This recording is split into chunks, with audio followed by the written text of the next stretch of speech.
You ever feel like you're being picked on? Not by kids, not by co-workers, but by the people who are supposed to make your life easier? Every morning, I used to step out onto my little front porch in suburban North Carolina, coffee in hand, birds chirping, the pine trees rustling in the breeze, and breathe in the peace of retirement. That peace ended the day I found my mailbox flattened like a soda can. At first, I thought it was a fluke. Maybe a careless teenager with a baseball bat, or a delivery truck backing up a little too fast. I replaced the box, tightened the screws, reset the post. Nothing fancy, just a basic black mailbox on a wooden post, same as the others on the street. The next morning, it was smashed again. Letters ripped open, bills soaked with dew, a package for my granddaughter torn clean in half. And something about the scene didn't sit right. There were no tire tracks near the curb, no broken glass, just my box, crushed, with what looked like dents from a metal rod. That's when I started to suspect someone was doing it on purpose. Before we get any deeper, if you've ever had to deal with an unreasonable neighbor or a petty HOA, go ahead and hit the like button. It helps more folks find stories like this and share their own. By the third incident, I had a sinking feeling in my gut. I walked out there, looked at the splintered post, the same mess of letters, and said out loud, "This isn't an accident." I knew who it was.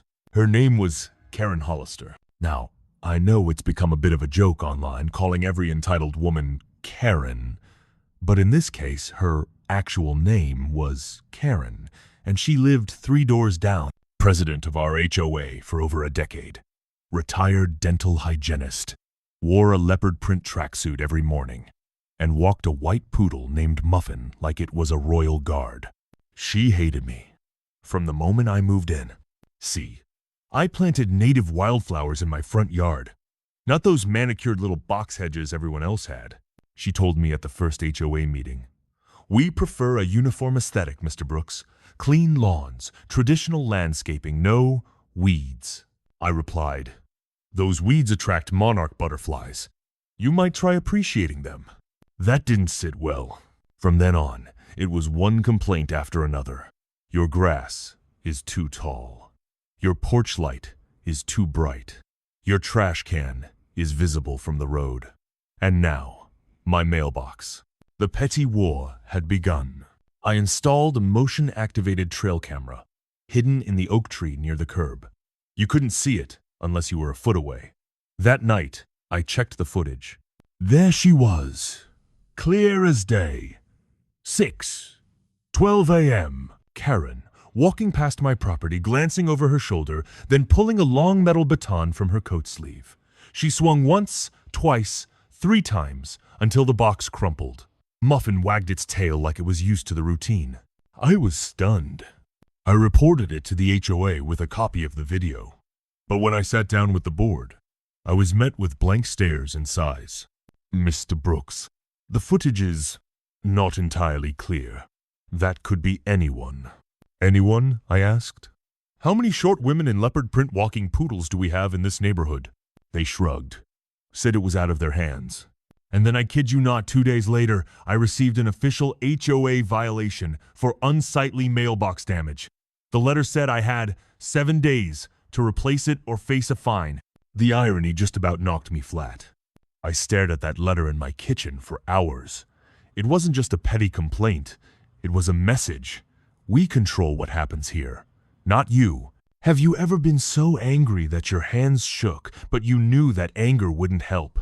That if you wanted justice, you'd have to be smarter than the people hurting you? That night, I poured myself a bourbon, sat down at my old wooden desk, and opened a binder of HOA bylaws I'd kept since moving in. My wife Shirley always said, "Keep the papers close. They're more dangerous than bullets." And there it was. In Section 8.2.4, mailboxes must be functional, presentable, and consistent with the community's aesthetic. Reinforced security designs are permitted, so long as they are not garish or industrial in appearance. Bingo! I spent the next week researching industrial-grade mailboxes. Not the kind you buy at Home Depot, I'm talking about. Fortresses, used in high vandalism areas. I found one.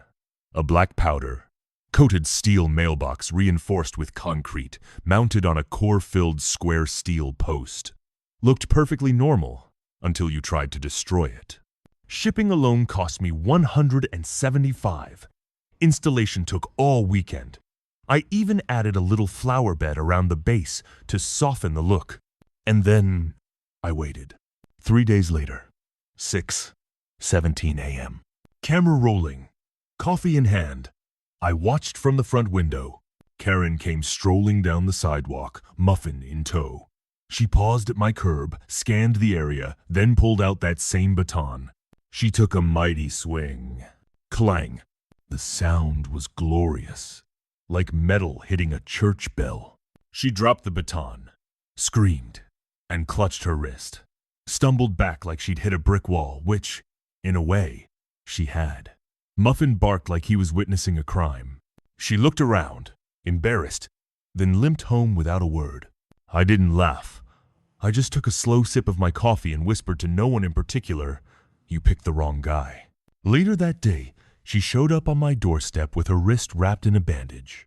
"You've created a hazard, Mr. Brooks. That mailbox is dangerous. Only if you're hitting it," I said calmly. "Which you shouldn't be doing, Karen. I'm filing a complaint with the HOA. I'll be attending the meeting, with footage." That night, I trimmed the camera footage, added timestamps, and burned it to a flash drive. At the emergency HOA board meeting, I handed out copies to everyone present. The video was damning. Full color, close-up, time-stamped proof. No room for doubt. I'll never forget the silence in that room after the third swing landed, and Karen screamed. "Tom," one of the newer board members, a retired Marine, finally said, "Let me get this straight. You vandalized his property, injured yourself doing it, and now you want him punished?" Karen opened her mouth, but couldn't form a sentence. Another neighbor, Mrs. Tinsley, spoke up. "She's been harassing me too. Left notes about my Halloween decorations. Told me to stop feeding birds. She thinks she owns this street." It was like floodgates opened. Other neighbors spoke up about the threats, the intimidation, the bogus fines. Karen was removed from the HOA board that night by unanimous vote. I wasn't fined. In fact, they asked me to keep the mailbox. Said it might deter further vandalism in the neighborhood. I never pressed charges. I didn't need to. Because now, every morning, Karen walks on the opposite side of the street. Doesn't look at me. Doesn't even wave. Muffin trots along, unaware of how close they came to ruining someone's peace. And that mailbox? Still standing. Not a scratch. If you've ever had to go up against a petty HOA, I'd love it if you hit that subscribe button. I've got a few more stories where this one came from. I sit on my porch these days and smile as the sun rises. My wife always told me not to let bullies live rent-free in my head. "Find your peace," she said, "but don't let anyone take it from you." She was right. And now, when I check my mail, I don't just get letters. I get closure. Let me ask you something. What would you do if someone kept destroying your property and no one believed you? Do you think there are bullies who only learn when their consequences finally catch up? Thanks for sticking with me, neighbor. Stay safe. And next time you install a mailbox, maybe consider steel.